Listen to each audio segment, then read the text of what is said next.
Hi everyone and welcome back to my channel. Let's jump right into my November reading wrap up. The first book that I finished was Le Roman de la Cité Interdite by Asada Jirō, which is a historical fiction written about Empress Cixi in China, written by a Japanese author. So kind of fun, you know, something a little bit different. This book follows two young boys. One comes from a very well-to-do family and one comes from a very poor family, and both have received a fortune from a fortune teller. The young poor boy is told the fortune that he is going to have his hands on all the riches of China.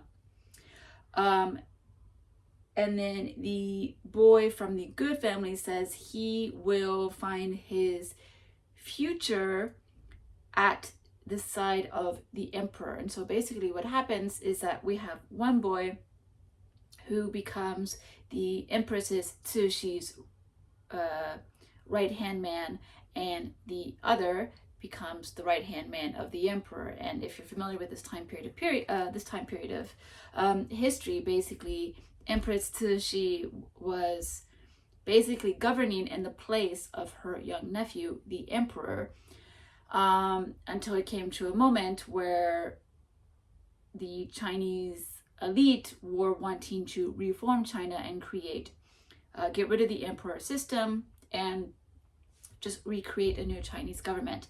And so basically you have these two boys who are, one is being pulled to the side of tradition, keeping the empress in power, keeping the imperial family in power.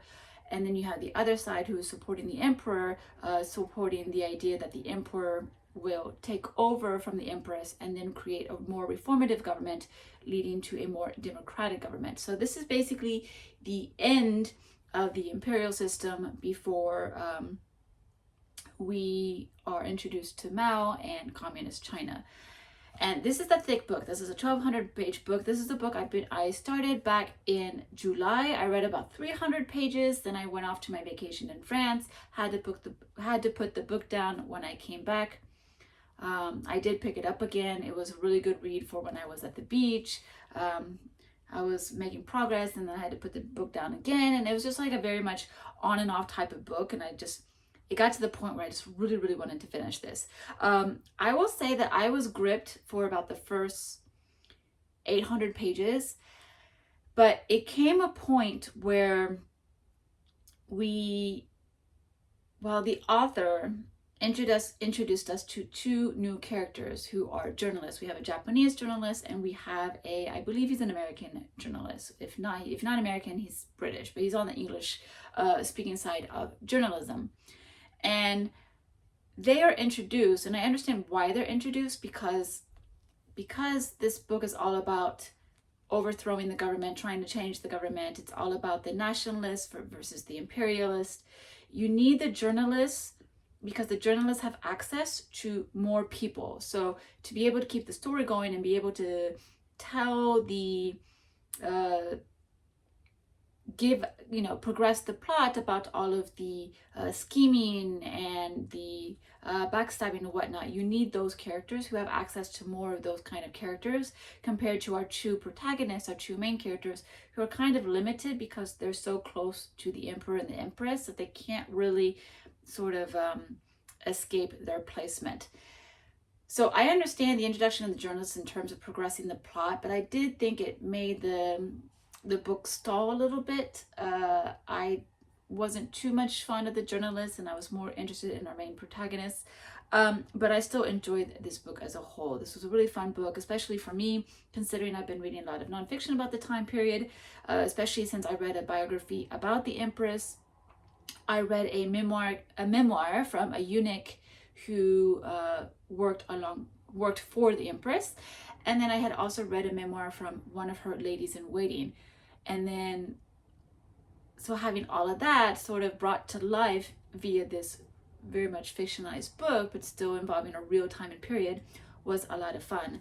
And so it's quite accurate, to be honest. There are some characters obviously who don't exist. Our protagonists aren't real people, but they do interact with the real figures at the time. And we do get a slight glimpse at Mao in his youth. We get a slight glimpse of Sun Yat-sen at a certain point, although that's just to give us a little taste of like, ooh, guess who's coming, but they're just not the focus of the book. But yeah, I really enjoyed this. This was really, really fun. But I am, to be honest, very glad to have finally finished it because I was reading it for so long. But very, very, very fun. Only available in French translation as far as I know right now. Maybe some day it'll be in English, but I don't know. I feel like for the English language market, I think publishers kind of think their customers are dumber than they are, to be honest. I mean, tell me if you agree, but I feel like English language publishing is limited by the categories they've created. And I think the idea of selling historical fiction about one country that's written by an author in another country is kind of a hard sell. And I think publishers assume that customers aren't going to get that. And so they think the customers are a little dumb, and then it doesn't really fit in their nice, proper little categories they created. So it's a little bit difficult. I think France is a lot more courageous, or I mean, the courageous is not the word, but they're more willing to put out a risk and try something different, and like they're not as restrained in these little categories like the English language publishers. But that's my opinion. Tell me if you agree. I'd be interested to have that conversation. Another book that I finished in the month of November was La Reine Margot, Queen Margot, by Alexandre Dumas. This is the first book in the Valois romance series. So we have the D'Artagnan series, which is very, very famous, where you have the Three Musketeers, followed by 20 ans après, the 20 years after, and then followed by, at least in the original French, Le Vicomte de Bragelonne. But that book is separated into different tomes, and typically it's separated into different tomes, at least in English translations. Separated like Louise de la Vallière or The Man in the Iron Mask, etc., etc. But that's the D'Artagnan series. Then you have the Count of Monte Cristo, which is famous all by itself. But La Reine Margot is part of the Valois romance series, and La Reine Margot follows the time period of Catherine de Medici and Henry de Navarre and Charles the Ninth, basically.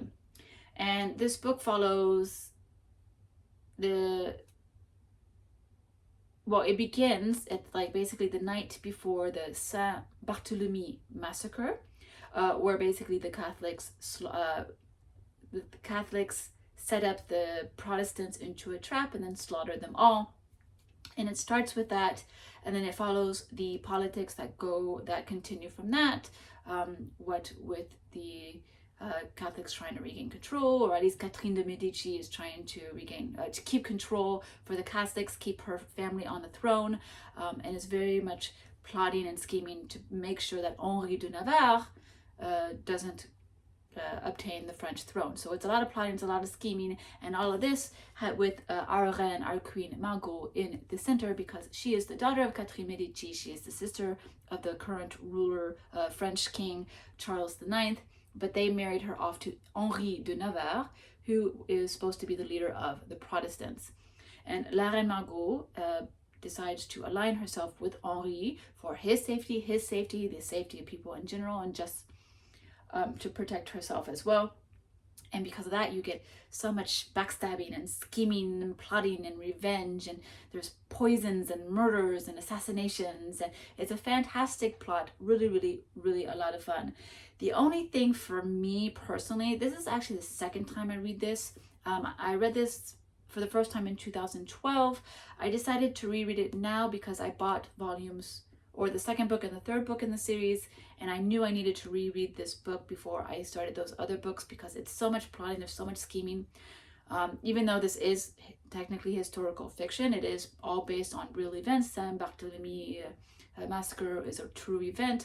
All the kings and queens, Catherine and Medici, they're all real people. It's just the sort of plotting that kind of gets fictionalized with Alexandre Dumas, but all the characters are real.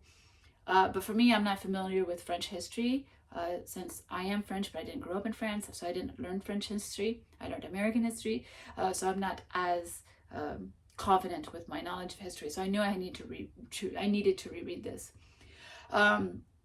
And the thing is that I remember then that when I first read it, I remember struggling a little bit with the plot because there were so many characters, there was so much scheming that it was a little bit hard to follow at times.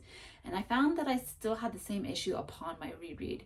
And I figured out that what it is that I think this book suffers just a little bit. I mean, there's nothing, incredibly wrong about the book, but I do think it suffers just a little bit from the fact that most of the book takes place all within one area, the Louvre. Now, you do leave the Louvre for the Saint-Barthélemy massacre, you do leave the Louvre for a few hunting expeditions, and then you leave the Louvre again for the very ending of the book. But the majority of the book takes place in one place, in one area, and because of that, I think it feels a little claustrophobic, and makes it a little bit difficult to follow, at least for me, because there's not enough change of scenery to sort of refresh and sort of reprocess and put all your thoughts together. So that's where it suffered for a bit for me. Also, this book definitely does not have the amount of humor that the Three Musketeers series has. The Three Musketeers series, or the D'Artagnan series, is hilarious. It's so good. All the characters have their own sense of humor. There's wit, there's cynicism, there's like a dry little, something. There's very much an aspect of comedy in that series. And with this, there isn't as much. And I have to say, I love Alexandre Dumas' comedy. I really love his sense of humor. And I kind of wish there was more of that in here. But obviously with all the scheming and the poisoning and the murders and whatnot, I mean, there isn't much room for comedy, to be honest. So a lot of the comedy falls on one particular character named Coconas. And he's fun and he's good and he's charming. But it's, I miss Dumas' humor. So I wanted a little bit more. But I do think the humor with Coconas is very effective because Coconas definitely has a very dark destiny that is awaiting for him. And so seeing his sense of humor and seeing his gentlemanly courage as he fights along his friend, who is the lover of La Reine Margot, it just adds to the sort of humorous, dark irony of what's to befall all the characters. So anyway, I really had a lot of fun with this, and I'm very looking forward to reading books 2 and 3 that will be brand new for me. I would not have read those. So very excited about that. That will definitely be a 2026 project for sure. So really enjoyed La Reine Margot, The Queen Margot from Alexandre Dumas. The other book that I finished in November was 暗いところで待ち合わせ by Otsuichi. This is translated as Waiting in the Dark by the author Otsuichi. Otsuichi is a very famous horror author in Japan. He's I would say he's very simple. He's not really grotesque. He's not gory, but he's really good at creating tension and suspense. For me personally, even though I don't typically read horror, I mean, at least not in English, I don't typically read the genre, but for me, I like to use this author as Japanese practice, especially when, like this year, I haven't been reading at all, I haven't been reading much, if at all, really. I always sort of panic by the end of the year, and I'm like, oh no, I haven't read anything in Japanese. I need to read something in Japanese. So it's always good for me to pull out Otsuichi because he's a very, very easy read, and he just allows me to just really have fun. But yeah, this book is about basically this man who is escaping the police because he is being accused of having pushed his coworker off a train platform. And so he's escaping the police, and he sneaks into the home of a blind woman who lives right near the station. And the book is about the blind woman figuring out little by little that there's something off at home. Something doesn't feel right. There's a strange presence in the corner of her room, and she can't quite explain it. So that's what this is a book about.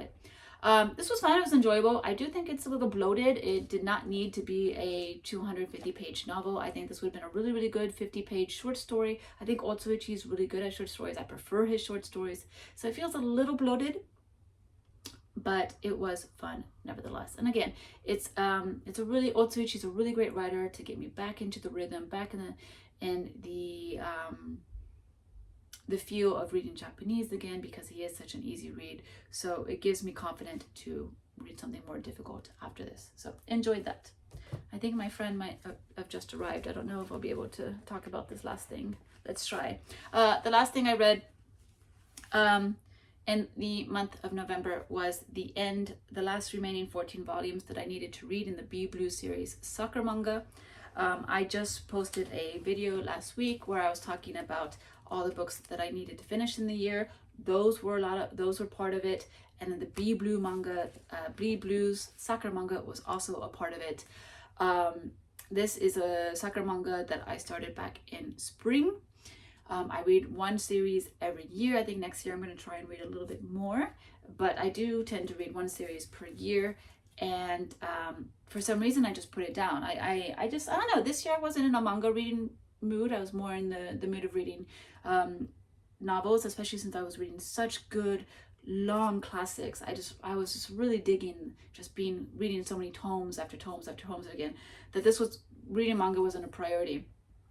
But I did want to finish this before the end of the year, and I did. I had 14 pages left, and I had really a lot of fun with this. This soccer manga is about a young talent named Ichijou, who, when he was very young, when he got in an accident, he saved his friend from getting hit by a car, and by doing that, they both fell down a staircase.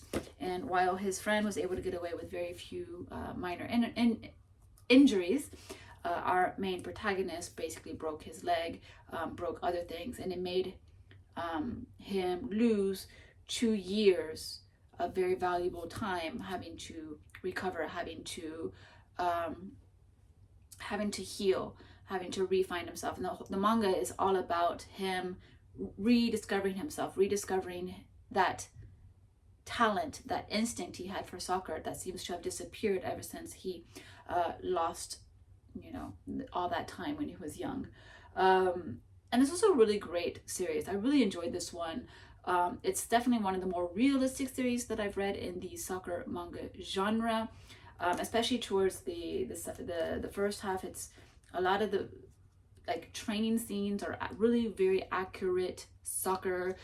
You don't get weird soccer names like dragon kick, punch, fight, whiplash, free kicks. You don't get like Captain Tsubasa type vibes to it. It is very realistic soccer, and I actually really like that very realistic timetable as well. You have a young talent. Yes, he was very talented, but he had a severe injury, and he had to recover from the injury in a proper time frame. That's not something you can recover significantly from so easily in real life. You not only do you lose something physically, but mentally it pulls you back. Emotionally, it pulls you back. So there's a lot to recover from when you go through these huge injuries. So I thought the timetable was really good. Also, he doesn't just really smooth into recovery. There are a lot of setbacks in his trajectory. His initial plan, his initial dreams keep getting changed. He keeps having to take a different path. He keeps having to try something different. He keeps having to persuade both himself but all others that, yeah, I can do this. I might not be what I was before, but I can do this. So it's a really incredible realistic series. I really enjoyed this. The championship game, the final championship game that pretty much propels them forward, like every single soccer manga series, is one of the best championship games I've read in a soccer manga so far. So yeah, I really enjoyed this. I'm really glad to have finished it, and I'm looking forward to the next soccer manga that I pick up, whatever that might be. I have an idea. I have an idea of what it's going to be, but yeah. In any case, there we go. That's everything that I read in the month of November. I finished 3 books and a manga series off my end of the year TBR. That makes me feel really good. That makes me feel like I can really do something in December. I have plenty of time. I'm almost finished with 2 books already. I'm almost finished with the Zola that I needed to read, because I needed to read one more Zola by the end of the year for my 1 Zola every 2 months schedule. So I'm almost at the end of that. I only have about 100 pages left in that book, so that'll get done the first week of December. And then Monstrueux by Natsuo Kirino, I only have 200 pages left of that one. That one was kind of on the back burner. I had set it aside for a bit, but right now I'm actively picking it up. Today I just read 50 pages. So if I make that my main priority book, I can finish that the first week of December as well. So we're doing well. We're going through the TBR. I am also trying to finish a Japanese book in the background right now. I'm really trying to finish Tonari Tonarimachi Senso, the war next door. I am trying to finish that as well in December. So we're doing really well. We are progressing very well. We are getting through that TBR, and yeah. Anyway, thank you so much for watching.